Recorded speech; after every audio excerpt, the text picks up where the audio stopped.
Well, it's a Sal Pal Monday. Sal Pal on Friday, of course, is Christmas Day. We will not be here. So Sal Pal was kind enough to make it a Sal Pal Monday here on the Sports Bash on 97.3 ESPN. Ho, ho, ho, Sal. How are you, pal?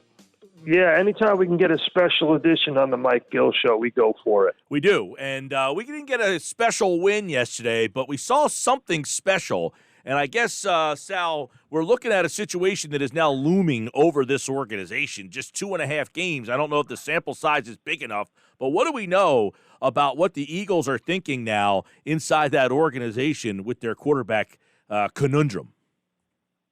Well, your eyes don't lie, Michael. Your eyes don't lie. And what you see is obvious. And Doug Pederson talked about it in his press conference. He finally articulated it. Jalen Hurts energizes this football team. You can't tell me that Jalen Hurts hasn't had an impact on the energy and hasn't inspired this team. The defense is playing with energy and inspiration at every position. At every position. It's allowed Jalen Reagor to flower. You could see the way Miles Sanders is running. Alshon Jeffrey has got some pep in his step. The two tight ends, everybody. You know, the only place that it's really lacking, and that's because the talent is so bad, is the third string offensive line that they're running out there. And if they don't do something about it, Jalen Hurts is not going to last much longer. Well, how do you take into account such a small sample size and make a decision? I mean, the Eagles have a tough decision to make here, and they're doing it on, 4 games? They're going to make a decision on what to do moving forward here. I mean, I find that to be a pretty inevitable situation, and I don't envy them at all. Inevitable and kind of crazy, too, when you think about it, that last June, they signed Carson Wentz to a franchise extension, made him the future of the team, and here we are 18 months later, and they're ready to make a complete 180 over a 4-game sample size. But let me go back to the point that I made, and I think it's an important point to make. A lot of people said that Doug Pederson insulted Jalen Hurts by his comments after the game yesterday, by not saying, he's the starter against Dallas, by not committing to him right away, that he insulted Jalen Hurts by not, giving enough credit for what he did against Arizona. I think there's another point to be made, and I think it's a very, very important point, and I hope people listen to this. He insulted him during the game. What he trotted out there in terms of offensive line protection for Jalen Hurts was disrespectful to that young man and his career and future as a quarterback on this football team. I can't state that more emphatically. The Arizona Cardinals lined up 5, 6, 7 guys on the line of scrimmage using safeties and linebackers over Jordan Mailata because he was a turnstile. He couldn't handle the speed of some of the safeties, corners, and linebackers. They pinned their ears back, and they just came after Jalen Hurts like a runaway truck. Jalen Hurts, after not being sacked against New Orleans, is sacked 6 unconscionable times. And there was a time when he got up slowly. And I'm wondering, I don't know at all anything. I'm not reporting this as fact. I'm a reporter. I'm just speculating. I'm wondering if they wondered whether Jalen Hurts was hurt after the game. And that's the reason why he didn't commit to him against Dallas. There was one where he was dump trucked on one sack where he was sandwiched between 2 guys weighing a total of 500 pounds plus, and he was slow to get up in the fourth quarter. Do you remember the play I'm talking about? I do, yep. He got smashed by Reddick on one side, and I can't remember who on the other. It was a big defensive tackle, and the name eludes me right now, but he got up slowly, and the play-by-play guy said, Hurts is getting up a little slow here. And then they didn't mention it on the broadcast at all. And Hurts went into the shotgun. And You know, he didn't look like he was moving gingerly at all. But I just wonder how hurt he got on that play. Sal, you just mentioned it, and Doug was asked about it. You said the players that he has raised their performance, he's energized this team. Doug was asked, do you think this would have happened if you did not make the quarterback change? In other words, hey, if Wentz was still the quarterback, would the team raise the level? Would these other guys have raised their level? Do you think it's as simple as they're playing harder or they want it more for Jalen Hurts and that Wentz couldn't get them to play with more energy for him? What is the most powerful emotion in the history of human nature? Hope. Hope for the future. Mm-hmm. It's what drives you as a family man. It's what drives you in your job. You have hope for the future. It's what drives you in any aspect of life. If you have no future, if you have no hope, it deadens your inspiration and energy. We see it all the time with people. It's the psychological frontier of all humanity, hope, the audacity of hope. Obama wrote a book about it. It was a bestseller. And so hope, when you have hope, it raises your level of intensity and energy for the future. And I think that's it.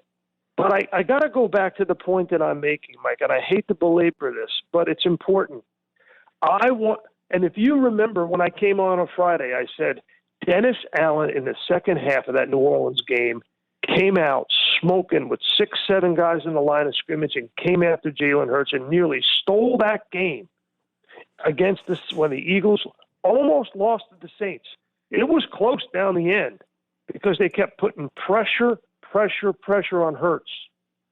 Arizona, Vance Joseph, defensive coordinator, saw that and just decided this is what we're going to do all game long. Yeah. Wind up having 6 sacks, and Doug did not have a counter move. The obvious counter move was what? Tighten up the tight ends, put Ertz and Goddard close to the tackles, max protect.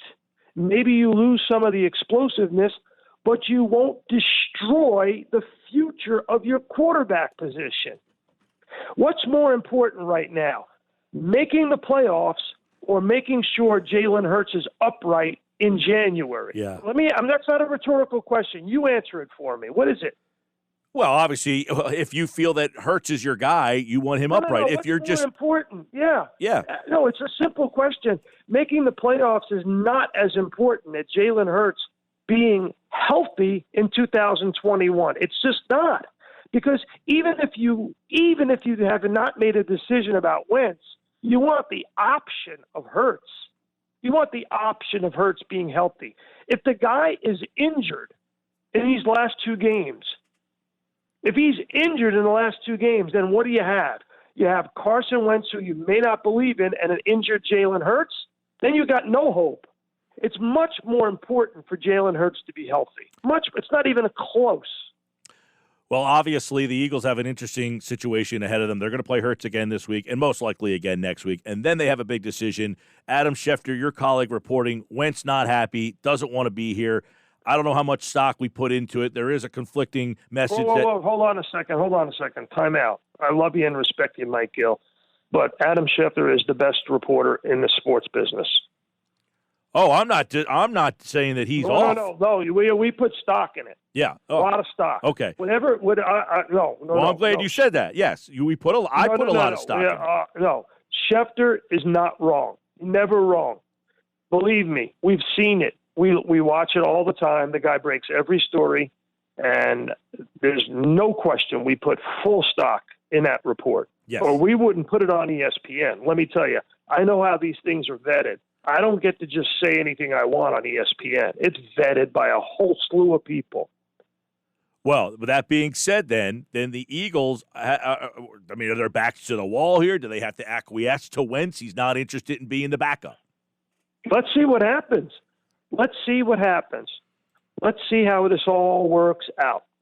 Let's see how Jalen Hurts performs in the last 2 games. So far, we are super encouraged, and so is the team, and we should be. Let's see what Doug does to protect this young man. I can't overstate this enough. Yeah. he ain't going to make it through the rest of these two games if Dallas and Washington, especially Washington, right, come after him the way that these two teams just did. You better tighten up the pass protection for this young man. I mean, to me, that's the only job. They got 5 offensive guys on that staff who are in Doug's ear: Stoutland, Scangarella, Press Taylor, Deuce Staley, Marty Morningwig, Doug Pederson. They better have been in a room this morning and looked at that tape and said, if we want to have an option of Wentz or Hurts, we better protect this kid before he gets his brains knocked in. Well said, Sal Pal. Monday, because Friday is Christmas. We wish you and your family Merry Christmas. It's been a fun season on the Fridays as always, and Sal Pal was kind enough to jump on a Monday and give us some really good insight as the Eagles fall to 4-9-1, but still alive. If Washington wins, if Washington beats Carolina, it's over, right? Correct. If Washington wins, it's over. If Washington loses one game and Philly wins out, they will be your NFC East champions. Okay, brother. Well, I appreciate you doing this, as always. Oh, it was your idea, and I wanted to do it as soon as you said, let's go. Special Monday edition, and I'm really excited by Jalen Hurts, obviously, but boy, oh boy, they got to do a better job protecting him, Mike. Please.